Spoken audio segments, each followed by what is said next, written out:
Hello everyone, कैसे हैं आप सब लोग। आई होप आप लोग स्वस्थ होंगे, मस्त होंगे और सबकी पढ़ाई अच्छी चल रही होगी।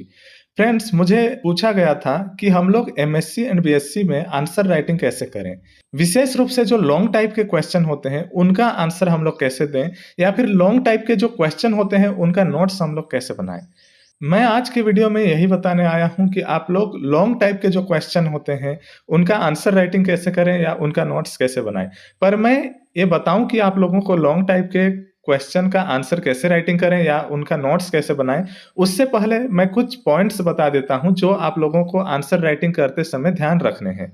जैसे सबसे पहले हमें टाइम मैनेजमेंट पर विशेष ध्यान रखना है, क्योंकि हम लोग टाइम मैनेज नहीं कर पाते हैं। कई बार ऐसा होता है कि हम आंसर लिखने बैठते हैं, बहुत ज़्यादा लिखने लग जाते हैं और या फिर बहुत ज़्यादा टाइम लेकर लिखने लग जाते हैं, जिससे हमारा टाइम मैनेजमेंट नहीं हो पाता है और हमसे कुछ क्वेश्चन छूट जाते हैं।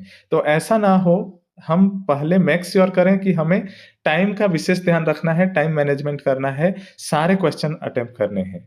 दूसरा सबसे बड़ा टिप्स है, make diagram in all topics. सारे के सारे टॉपिक्स में डायग्राम बनाने हैं। जितने भी टॉपिक्स हैं, चाहे शॉर्ट क्वेश्चन हो चाहे लॉन्ग क्वेश्चन हो, डायग्राम जरूर बनाना है। क्योंकि डायग्राम बनाने से चेकर के ऊपर अच्छा इंप्रेशन पड़ता है और मार्क्स अच्छे मिलते हैं, इसलिए डायग्राम बनाना प्रीफर करेंगे। और डायग्राम भी जब बनाएंगे तो बड़ा डायग्राम हो, स्पष्ट हो और सारा डायग्राम में नामकरण किया गया हो, है ना, लेबलिंग होना जरूरी है। नेक्स्ट है, जो भी लिखें वो स्पष्ट लिखें और साफ लिखें, ये तो जरूरी है, सभी को पता है।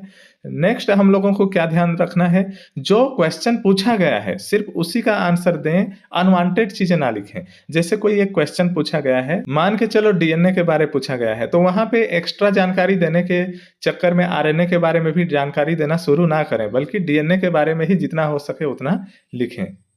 अगला पॉइंट क्या ध्यान रखना है, जब आंसर राइटिंग करें तो पेपर में कम से कम मिस्टेक करें, ताकि ज़्यादा कटपीट ना दिखे। पेपर में आप गलतियां करते हैं, काट देते हैं, तो ऐसा ना हो, तो कम से कम मिस्टेक करें।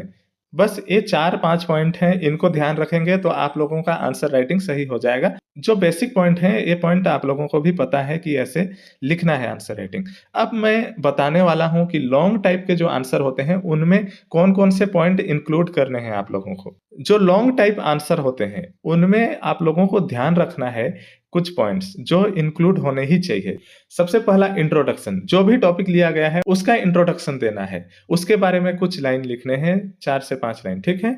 उसके बाद में डेफिनेशन लिखना है, जो भी टॉपिक आप लोगों को दिया गया है उसका डेफिनेशन लिखेंगे। हिस्ट्री लिखेंगे, हिस्ट्री में क्या लिखना है, कौन उसको खोजा था, कब खोजा गया था, उसके बारे में जो भी हिस्ट्री दी गई है उसे लिखना है।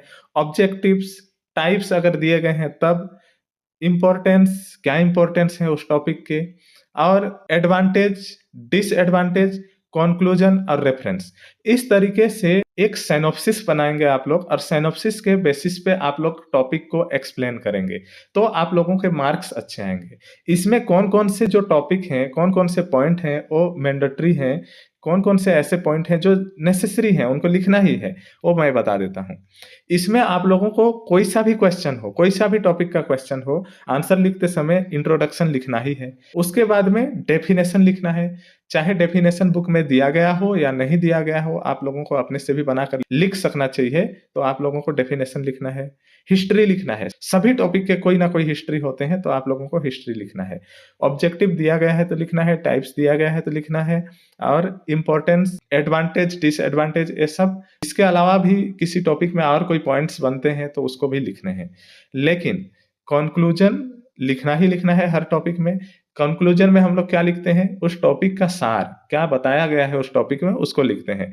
और अंत में रेफरेंस देना है। रेफरेंस मतलब हम लोग जो टॉपिक पढ़े हैं वो टॉपिक को कहाँ से पढ़े हैं, जो हम लोग आंसर राइटिंग कर रहे हैं उस कंटेंट को हम लोग कहाँ से पढ़े हैं उसको लिखना होता है, उस सोर्स को, है ना। तो कोई सा भी क्वेश्चन हो उसमें ये 5 पॉइंट इंक्लूड करने ही करने हैं। कौन से, इंट्रोडक्शन, डेफिनेशन, हिस्ट्री, कंक्लूजन और रेफरेंस। अगर आप लोग ये 5 पॉइंट मेंशन करते हैं तो आप लोगों का आंसर राइटिंग का इम्पैक्ट अच्छा पड़ेगा और मार्क्स ज्यादा आएंगे। आई होप आप लोगों को ये वीडियो पसंद आया होगा। अगर वीडियो पसंद आया है तो प्लीज वीडियो को लाइक करें, शेयर करें और चैनल को सब्सक्राइब कर लें। ठीक है, मिलते हैं नेक्स्ट इंटरेस्टिंग वीडियो के साथ।